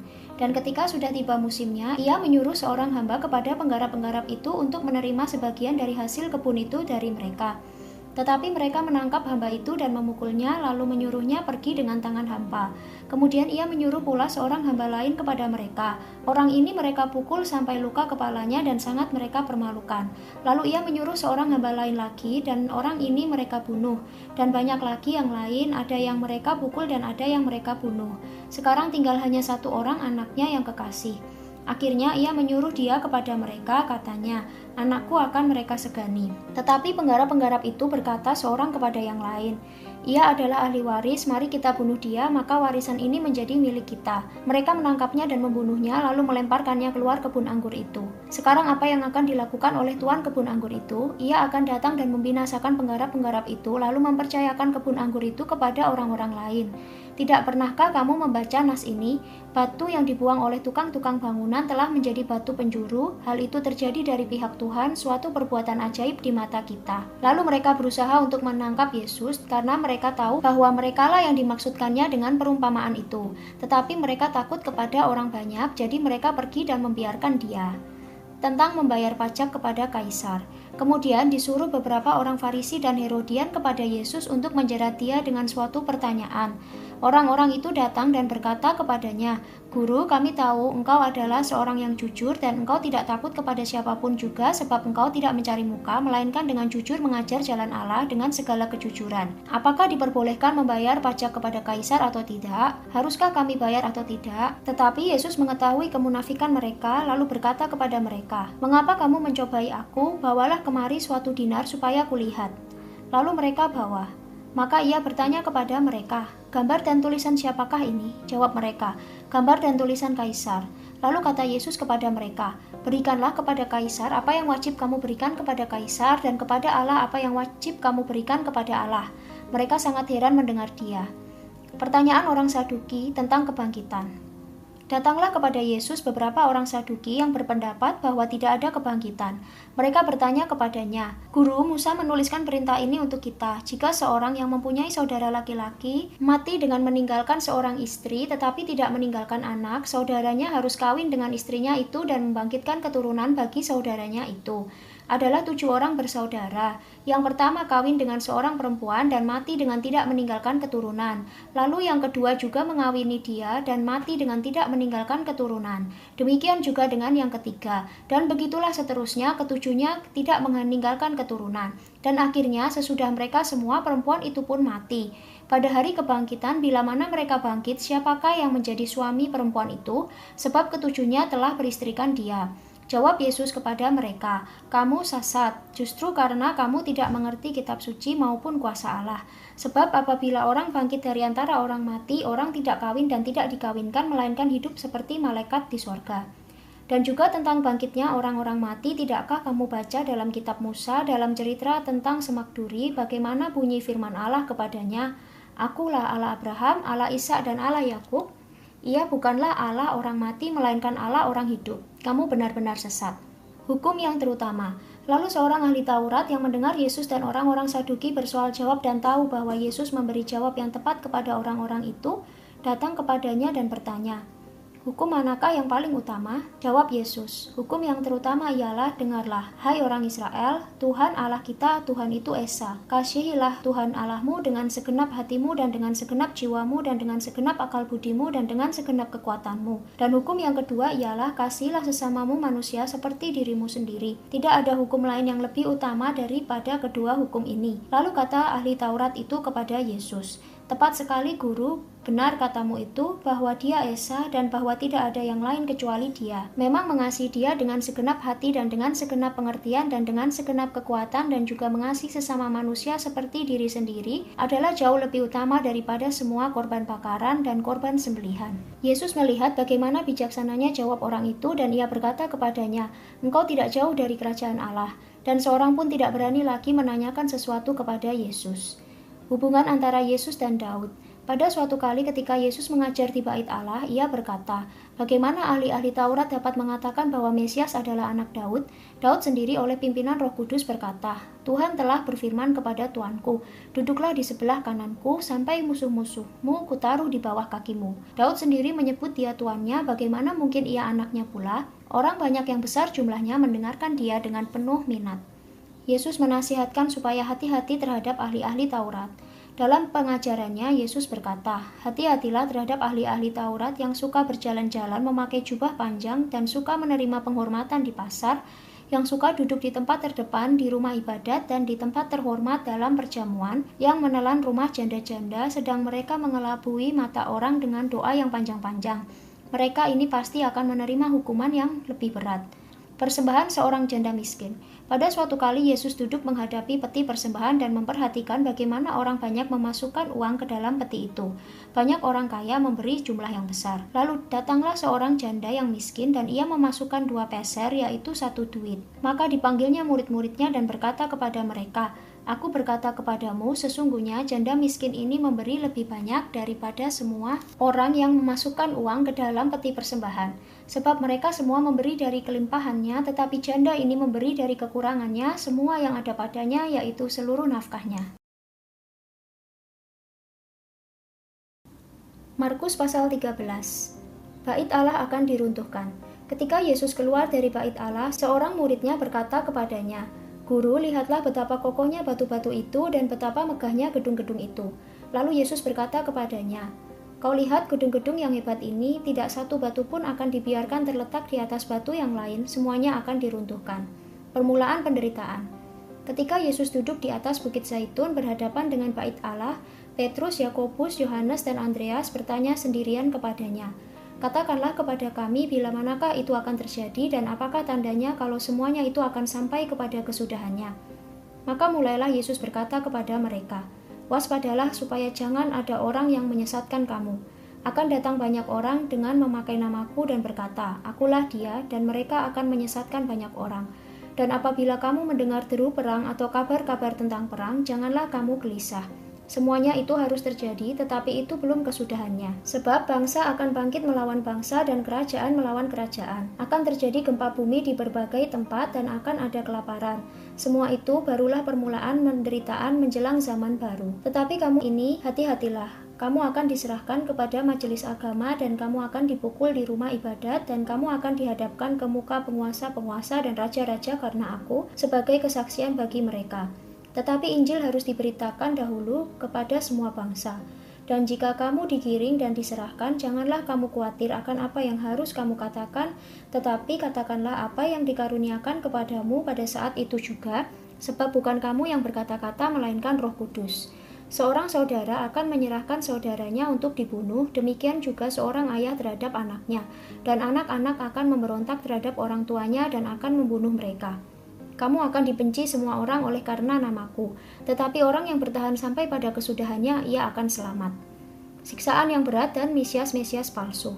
Apabila kamu melihat pembinasa keji berdiri di tempat yang tidak sepatutnya, para pembaca hendaklah memperhatikannya. Maka orang-orang yang di Yudea haruslah melarikan diri ke pegunungan. Orang yang sedang di peranginan di atas rumah, janganlah ia turun dan masuk untuk mengambil sesuatu dari rumahnya, dan orang yang sedang di ladang, janganlah ia kembali untuk mengambil pakaiannya. Celakalah ibu-ibu yang sedang hamil atau yang menyusukan bayi pada masa itu. Berdoalah supaya semuanya itu jangan terjadi pada musim dingin, sebab pada masa itu akan terjadi siksaan seperti yang belum pernah terjadi sejak awal dunia yang diciptakan Allah sampai sekarang dan yang tidak akan terjadi lagi. Dan sekiranya Tuhan tidak mempersingkat waktunya, maka dari segala yang hidup tidak akan ada yang selamat. Akan tetapi oleh karena orang-orang pilihan yang telah dipilihnya, Tuhan mempersingkat waktunya. Pada waktu itu, jika orang berkata kepada kamu, "Lihat, Mesias ada di sini," atau "Lihat, Mesias ada di sana," jangan kamu percaya. Sebab mesias-mesias palsu dan nabi-nabi palsu akan muncul dan mereka akan mengadakan tanda-tanda dan mujizat-mujizat dengan maksud sekiranya mungkin menyesatkan orang-orang pilihan. Hati-hatilah kamu, aku sudah terlebih dahulu mengatakan semuanya ini kepada kamu. Kedatangan anak manusia, perumpamaan tentang pohon ara. Tetapi pada masa itu, sesudah siksaan itu, matahari akan menjadi gelap dan bulan tidak bercahaya, dan bintang-bintang akan berjatuhan dari langit, dan kuasa-kuasa langit akan goncang. Pada waktu itu, orang akan melihat anak manusia datang dalam awan-awan dengan segala kekuasaan dan kemuliaannya. Dan pada waktu itu pun, ia akan menyuruh keluar malaikat-malaikatnya dan akan mengumpulkan orang-orang pilihannya dari keempat penjuru bumi, dari ujung bumi sampai ke ujung langit. Tariklah pelajaran dari perumpamaan tentang pohon ara. Apabila ranting-rantingnya melembut dan mulai bertunas, kamu tahu bahwa musim panas sudah dekat. Demikian juga jika kamu lihat hal-hal itu terjadi, ketahuilah bahwa waktunya sudah dekat, sudah di ambang pintu. Aku berkata kepadamu, sesungguhnya angkatan ini tidak akan berlalu sebelum semuanya itu terjadi. Langit dan bumi akan berlalu, tetapi perkataanku tidak akan berlalu. Tetapi tentang hari atau saat itu tidak seorang pun yang tahu, malaikat-malaikat di surga tidak, dan anak pun tidak, hanya Bapa saja. Nasihat supaya berjaga-jaga. Hati-hatilah dan berjaga-jagalah, sebab kamu tidak tahu bila manakah waktunya tiba. Dan halnya sama seperti seorang yang bepergian, yang meninggalkan rumahnya dan menyerahkan tanggung jawab kepada hamba-hambanya, masing-masing dengan tugasnya dan memerintahkan penunggu pintu supaya berjaga-jaga. Karena itu berjaga-jagalah, sebab kamu tidak tahu bila manakah tuan rumah itu pulang menjelang malam atau tengah malam atau larut malam atau pagi-pagi buta, supaya kalau ia tiba-tiba datang, jangan kamu didapatinya sedang tidur. Apa yang kukatakan kepada kamu, kukatakan kepada semua orang, berjaga-jagalah. Markus pasal 14, rencana untuk membunuh Yesus. Hari Raya Paskah dan Hari Raya Roti Tidak Beragi akan mulai 2 hari lagi. Imam-imam kepala dan ahli-ahli Taurat mencari jalan untuk menangkap dan membunuh Yesus dengan tipu muslihat, sebab mereka berkata, "Jangan pada waktu perayaan supaya jangan timbul keributan di antara rakyat." Yesus diurapi. Ketika Yesus berada di Betania di rumah Simon si Kusta dan sedang duduk makan, datanglah seorang perempuan membawa suatu buli-buli pualam berisi minyak narwastu murni yang mahal harganya. Setelah dipecahkannya leher buli-buli itu, dicurahkannya minyak itu ke atas kepala Yesus. Ada orang yang menjadi gusar dan berkata seorang kepada yang lain, "Untuk apa pemborosan minyak narwastu ini? Sebab minyak ini dapat dijual 300 dinar lebih dan uangnya dapat diberikan kepada orang-orang miskin." Lalu mereka memarahi perempuan itu. Tetapi Yesus berkata, "Biarkanlah dia. Mengapa kamu menyusahkan dia? Ia telah melakukan suatu perbuatan yang baik padaku. Karena orang-orang miskin selalu ada padamu dan kamu dapat menolong mereka bila mana kamu menghendakinya, tetapi aku tidak akan selalu bersama-sama kamu. Ia telah melakukan apa yang dapat dilakukannya. Tubuhku telah diminyakinya sebagai persiapan untuk penguburanku. Aku berkata kepadamu, sesungguhnya di mana saja Injil diberitakan di seluruh dunia, apa yang dilakukannya ini akan disebut juga untuk mengingat dia." Yudas mengkhianati Yesus. Lalu pergilah Yudas Iskariot, salah seorang dari ke-12 murid itu, kepada imam-imam kepala dengan maksud untuk menyerahkan Yesus kepada mereka. Mereka sangat gembira waktu mendengarnya dan mereka berjanji akan memberikan uang kepadanya. Kemudian ia mencari kesempatan yang baik untuk menyerahkan Yesus. Yesus makan Paskah dengan murid-muridnya. Pada hari pertama dari Hari Raya Roti Tidak Beragi, pada waktu orang menyembelih domba Paskah, murid-murid Yesus berkata kepadanya, "Ke tempat mana engkau kehendaki kami pergi untuk mempersiapkan perjamuan Paskah bagimu?" Lalu ia menyuruh 2 orang muridnya dengan pesan, "Pergilah ke kota, di sana kamu akan bertemu dengan seorang yang membawa kendi berisi air. Ikutilah dia dan katakanlah kepada pemilik rumah yang dimasukinya, 'Pesan Guru, di manakah ruangan yang disediakan bagiku untuk makan Paskah bersama-sama dengan murid-muridku?' Lalu orang itu akan menunjukkan kamu sebuah ruangan atas yang besar yang sudah lengkap dan tersedia. Disitulah kamu harus mempersiapkan perjamuan Paskah untuk kita." Maka berangkatlah kedua murid itu dan setibanya di kota didapati mereka semua seperti yang dikatakan Yesus kepada mereka. Lalu mereka mempersiapkan Paskah. Setelah hari malam, datanglah Yesus bersama-sama dengan ke-12 murid itu.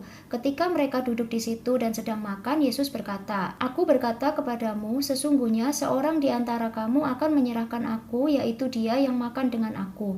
Maka sedihlah hati mereka dan seorang demi seorang berkata kepadanya, "Bukan aku ya Tuhan?" Ia menjawab, "Orang itu ialah salah seorang dari kamu yang 12 ini, dia yang mencelupkan roti ke dalam satu pinggan dengan aku. Anak manusia memang akan pergi sesuai dengan yang ada tertulis tentang dia, akan tetapi celakalah orang yang olehnya anak manusia itu diserahkan. Adalah lebih baik bagi orang itu sekiranya ia tidak dilahirkan." Penetapan perjamuan malam. Dan ketika Yesus dan murid-muridnya sedang makan, Yesus mengambil roti, mengucap berkat, memecah-mecahkannya, lalu memberikannya kepada mereka dan berkata, "Ambillah, inilah tubuhku." Sesudah itu ia mengambil cawan, mengucap syukur, lalu memberikannya kepada mereka dan mereka semuanya minum dari cawan itu. Dan ia berkata kepada mereka, "Inilah darahku, darah perjanjian yang ditumpahkan bagi banyak orang. Aku berkata kepadamu, sesungguhnya aku tidak akan minum lagi hasil pokok anggur sampai pada hari aku meminumnya, yaitu yang baru dalam kerajaan Allah." Petrus akan menyangkal Yesus. Sesudah mereka menyanyikan nyanyian pujian, pergilah mereka ke Bukit Zaitun. Lalu Yesus berkata kepada mereka, "Kamu semua akan tergoncang imanmu, sebab ada tertulis, 'Aku akan memukul gembala dan domba-domba itu akan tercerai-berai.' Akan tetapi sesudah aku bangkit, aku akan mendahului kamu ke Galilea." Kata Petrus kepadanya, "Biarpun mereka semua tergoncang imannya, aku tidak." Lalu kata Yesus kepadanya, "Aku berkata kepadamu, sesungguhnya pada hari ini, malam ini juga, sebelum ayam berkokok 2 kali, engkau telah menyangkal aku 3 kali." Tetapi dengan lebih bersungguh-sungguh, Petrus berkata, "Sekalipun aku harus mati bersama-sama engkau, aku tak akan menyangkal engkau." Semua yang lain pun berkata demikian juga. Di Taman Getsemani. Lalu sampailah Yesus dan murid-muridnya ke suatu tempat yang bernama Getsemani. Kata Yesus kepada murid-muridnya, "Duduklah di sini sementara aku berdoa." Dan ia membawa Petrus, Yakobus, dan Yohanes sertanya. Ia sangat takut dan gentar, lalu katanya kepada mereka, "Hatiku sangat sedih seperti mau mati rasanya. Tinggallah di sini dan berjaga-jagalah." Ia maju sedikit, merebahkan diri ke tanah dan berdoa supaya sekiranya mungkin saat itu lalu daripadanya. Katanya, "Ya Aba, ya Bapa, tidak ada yang mustahil bagimu. Ambillah cawan ini daripadaku, tetapi janganlah apa yang aku kehendaki, melainkan apa yang engkau kehendaki." Setelah itu ia datang kembali dan mendapati ketiganya sedang tidur. Dan ia berkata kepada Petrus, "Simon, sedang tidurkah engkau? Tidakkah engkau sanggup berjaga-jaga 1 jam? Berjaga-jagalah dan berdoalah supaya kamu jangan jatuh ke dalam pencobaan. Roh memang penurut tetapi daging lemah. Lalu ia pergi lagi dan mengucapkan doa yang itu juga. Dan ketika ia kembali pula, ia mendapati mereka sedang tidur sebab mata mereka sudah berat dan mereka tidak tahu jawab apa yang harus mereka berikan kepadanya. Kemudian ia kembali untuk ketiga kalinya dan berkata kepada mereka, "Tidurlah sekarang dan istirahatlah, cukuplah. Saatnya sudah tiba, lihat, Anak Manusia diserahkan ke tangan orang-orang berdosa. Bangunlah, marilah kita pergi. Dia yang menyerahkan aku sudah dekat." Yesus ditangkap. Waktu Yesus masih berbicara, muncullah Yudas, salah seorang dari ke-12 murid itu, dan bersama-sama dia serombongan orang yang membawa pedang dan pentung disuruh oleh imam-imam kepala, ahli-ahli Taurat dan tua-tua. Orang yang menyerahkan dia telah memberitahukan tanda ini kepada mereka. "Orang yang akan kucium, itulah dia. Tangkaplah dia dan bawalah dia dengan selamat." Dan ketika ia sampai di situ, ia segera maju mendapatkan Yesus dan berkata, "Rabi," lalu mencium dia. Maka mereka memegang Yesus dan menangkapnya. Salah seorang dari mereka yang ada di situ menghunus pedangnya, lalu menetapkannya kepada hamba imam besar sehingga putus telinganya. Kata Yesus kepada mereka, "Sangkamu aku ini penyamun, maka kamu datang lengkap dengan pedang dan pentung untuk menangkap aku? Padahal tiap-tiap hari aku ada di tengah-tengah kamu mengajar di bait Allah, dan kamu tidak menangkap aku. Tetapi haruslah digenapi yang tertulis dalam kitab suci." Lalu semua murid itu meninggalkan dia dan melarikan diri. Ada seorang muda yang pada waktu itu hanya memakai sehelai kain lenan untuk menutup badannya, mengikuti dia. Mereka hendak menangkapnya, tetapi ia melepaskan kainnya dan lari dengan telanjang. Yesus di hadapan mahkamah agama. Kemudian Yesus dibawa menghadap imam besar. Lalu semua imam kepala, tua-tua, dan ahli Taurat berkumpul di situ. Dan Petrus mengikuti dia dari jauh sampai ke dalam halaman imam besar. Dan di sana ia duduk di antara pengawal-pengawal sambil berdiam dekat api. Imam-imam kepala malah seluruh mahkamah agama mencari kesaksian terhadap Yesus supaya ia dapat dihukum mati, tetapi mereka tidak memperolehnya. Banyak juga orang yang mengucapkan kesaksian palsu terhadap dia, tetapi kesaksian-kesaksian itu tidak sesuai yang satu dengan yang lain. Lalu beberapa orang naik saksi melawan dia dengan tuduhan palsu ini. "Kami sudah mendengar orang ini berkata, 'Aku akan merubuhkan bait suci buatan tangan manusia ini dalam 3 hari akan kudirikan yang lain yang bukan buatan tangan manusia.'" Dalam hal ini pun kesaksian mereka tidak sesuai yang satu dengan yang lain. Maka imam besar bangkit berdiri di tengah-tengah sidang dan bertanya kepada Yesus, katanya, "Tidakkah engkau memberi jawab atas tuduhan-tuduhan saksi-saksi ini terhadap engkau?" Tetapi ia tetap diam dan tidak menjawab apa-apa. Imam besar itu bertanya kepadanya sekali lagi, katanya, "Apakah engkau Mesias, anak dari yang terpuji?" Jawab Yesus, "Akulah dia, dan kamu akan melihat Anak Manusia duduk di sebelah kanan yang Maha Kuasa dan datang di tengah-tengah awan-awan di langit." Maka imam besar itu mengoyakkan pakaiannya dan berkata, "Untuk apa kita perlu saksi lagi? Kamu sudah mendengar hujatnya terhadap Allah. Bagaimana pendapat kamu?" Lalu dengan suara bulat mereka memutuskan bahwa dia harus dihukum mati. Lalu mulailah beberapa orang meludahi dia dan menutupi mukanya dan meninjunya sambil berkata kepadanya, "Hai Nabi, cobalah terka." Malah para pengawal pun memukul dia. Petrus menyangkal Yesus. Pada waktu itu Petrus masih ada di bawah di halaman. Lalu datanglah seorang hamba perempuan imam besar, dan ketika perempuan itu melihat Petrus sedang berdiam, ia menatap mukanya dan berkata, "Engkau juga selalu bersama-sama dengan Yesus orang Nazaret itu." Tetapi ia menyangkalnya dan berkata, "Aku tidak tahu dan tidak mengerti apa yang kau maksud." Lalu ia pergi ke serambi muka dan berkokoklah ayam. Ketika hamba perempuan itu melihat Petrus lagi, berkatalah ia pula kepada orang-orang yang ada di situ, "Orang ini adalah salah seorang dari mereka." Tetapi Petrus menyangkalnya pula. Tidak lama kemudian orang-orang yang ada di situ berkata juga kepada Petrus, "Engkau ini pasti salah seorang dari mereka, apalagi engkau seorang Galilea." Maka mulailah Petrus mengutuk dan bersumpah, "Aku tidak kenal orang yang kamu sebut-sebut ini." Dan pada saat itu berkokoklah ayam untuk kedua kalinya. Maka teringatlah Petrus bahwa Yesus telah berkata kepadanya, "Sebelum ayam berkokok 2 kali, engkau telah menyangkal aku 3 kali." Lalu menangislah ia terseduh-seduh.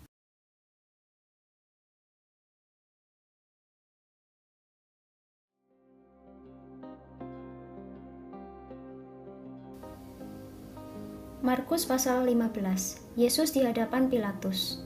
Pagi-pagi benar, imam-imam kepala bersama tua-tua dan ahli-ahli Taurat dan seluruh mahkamah agama sudah bulat mupakatnya. Mereka membelenggu Yesus lalu membawanya dan menyerahkannya kepada Pilatus. Pilatus bertanya kepadanya, "Engkaukah raja orang Yahudi?" Jawab Yesus, "Engkau sendiri mengatakannya." Lalu imam-imam kepala mengajukan banyak tuduhan terhadap dia. Pilatus bertanya pula kepadanya, katanya, "Tidakkah engkau memberi jawab? Lihatlah betapa banyaknya tuduhan mereka terhadap engkau." Tetapi Yesus sama sekali tidak menjawab lagi sehingga Pilatus merasa heran.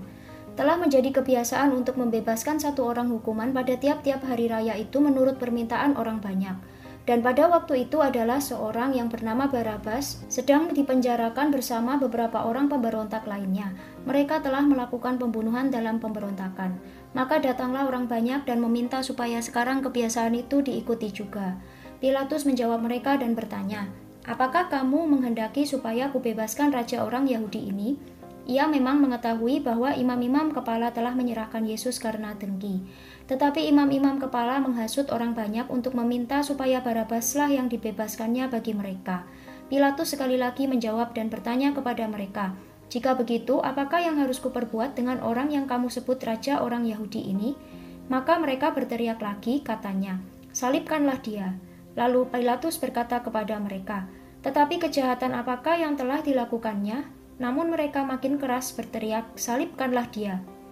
Dan oleh karena Pilatus ingin memuaskan hati orang banyak itu, ia membebaskan Barabas bagi mereka.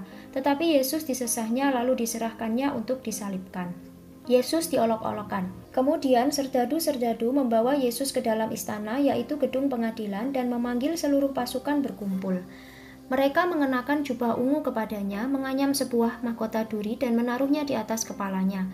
Kemudian mereka mulai memberi hormat kepadanya, katanya, "Salam hai Raja orang Yahudi." Mereka memukul kepalanya dengan bulu dan meludahinya dan berlutut menyembahnya. Sesudah mengolok-olokkan dia, mereka menanggalkan jubah ungu itu daripadanya dan mengenakan pula pakaiannya kepadanya. Yesus disalibkan. Kemudian Yesus dibawa keluar untuk disalibkan.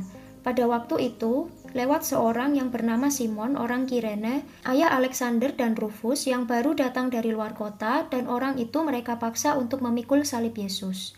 Mereka membawa Yesus ke tempat yang bernama Golgota, yang berarti tempat tengkorak. Lalu mereka memberi anggur bercampur mur kepadanya, tetapi ia menolaknya. Kemudian mereka menyalibkan dia, lalu mereka membagi pakaiannya dengan membuang undi atasnya untuk menentukan bagian masing-masing. Hari jam 9 ketika ia disalibkan. Dan alasan mengapa ia dihukum disebut pada tulisan yang terpasang di situ, Raja orang Yahudi. Bersama dengan dia disalibkan dua orang penyamun, seorang di sebelah kanannya dan seorang di sebelah kirinya. Demikian genaplah nas Alkitab yang berbunyi, "Ia akan terhitung di antara orang-orang durhaka." Orang-orang yang lewat di sana menghujat dia, dan sambil menggelengkan kepala mereka berkata, "Hai engkau yang mau merubuhkan bait suci dan mau membangunnya kembali dalam 3 hari, turunlah dari salib itu dan selamatkan dirimu." Demikian juga imam-imam kepala bersama-sama ahli Taurat mengolok-ngolokkan dia di antara mereka sendiri, dan mereka berkata, "Orang lain ia selamatkan, tetapi dirinya sendiri tidak dapat ia selamatkan. Baiklah Mesias Raja Israel itu turun dari salib itu supaya kita lihat dan percaya." Bahkan kedua orang yang disalibkan bersama-sama dengan dia mencela dia juga. Yesus mati. Pada jam 12, kegelapan meliputi seluruh daerah itu dan berlangsung sampai jam 3. Dan pada jam 3 berserulah Yesus dengan suara nyaring, "Eloi, Eloi, lama sabachthani," yang berarti, "Allahku, Allahku, mengapa engkau meninggalkan aku?"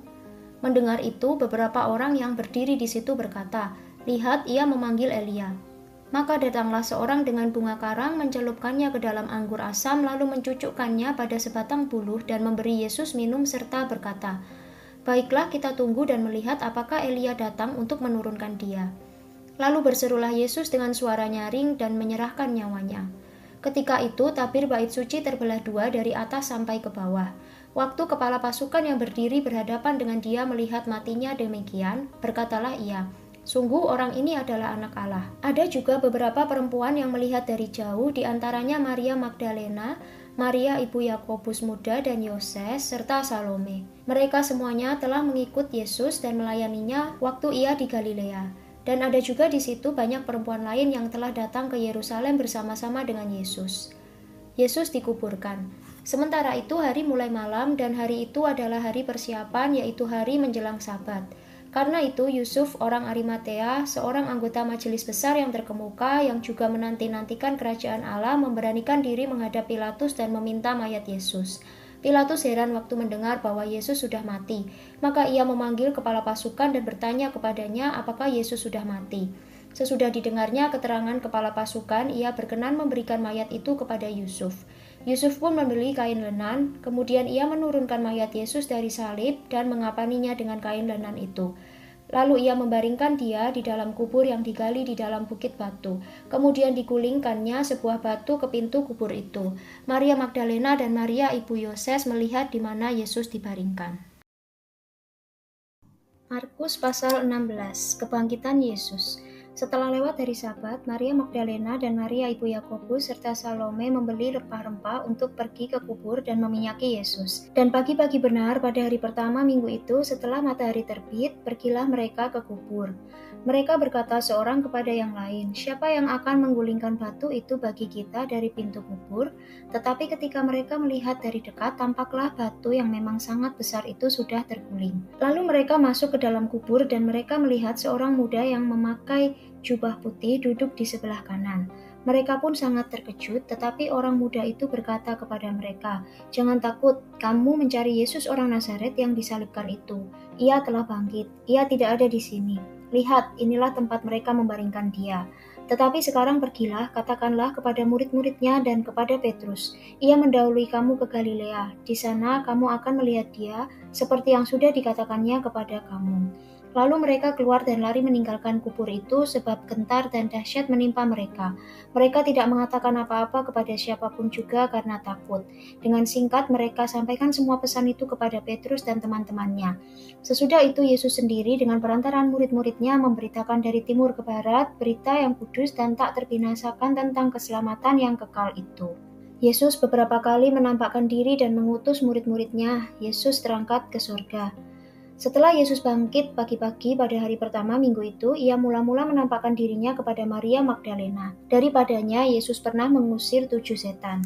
Lalu perempuan itu pergi memberitahukannya kepada mereka yang selalu mengiringi Yesus dan yang pada waktu itu sedang berkabung dan menangis. Tetapi ketika mereka mendengar bahwa Yesus hidup dan telah dilihat olehnya, mereka tidak percaya. Sesudah itu ia menampakkan diri dalam rupa yang lain kepada 2 orang dari mereka ketika keduanya dalam perjalanan keluar kota. Lalu kembalilah mereka dan memberitahukannya kepada teman-teman yang lain, tetapi kepada mereka pun teman-teman itu tidak percaya. Akhirnya ia menampakkan diri kepada ke-11 orang itu ketika mereka sedang makan, dan ia mencela ketidakpercayaan dan kedegilan hati mereka oleh karena mereka tidak percaya kepada orang-orang yang telah melihat dia sesudah kebangkitannya. Lalu ia berkata kepada mereka, "Pergilah ke seluruh dunia, beritakanlah Injil kepada segala makhluk. Siapa yang percaya dan dibaptis akan diselamatkan, tetapi siapa yang tidak percaya akan dihukum. Tanda-tanda ini akan menyertai orang-orang yang percaya. Mereka akan mengusir setan-setan demi namaku, mereka akan berbicara dalam bahasa-bahasa yang baru bagi mereka, mereka akan memegang ular, dan sekalipun mereka minum racun maut, mereka tidak akan mendapat celaka. Mereka akan meletakkan tangannya atas orang sakit dan orang itu akan sembuh." Sesudah Tuhan Yesus berbicara demikian kepada mereka, terangkatlah ia ke surga lalu duduk di sebelah kanan Allah. Mereka pun pergilah memberitakan Injil ke segala penjuru dan Tuhan turut bekerja dan meneguhkan firman itu dengan tanda-tanda yang menyertainya.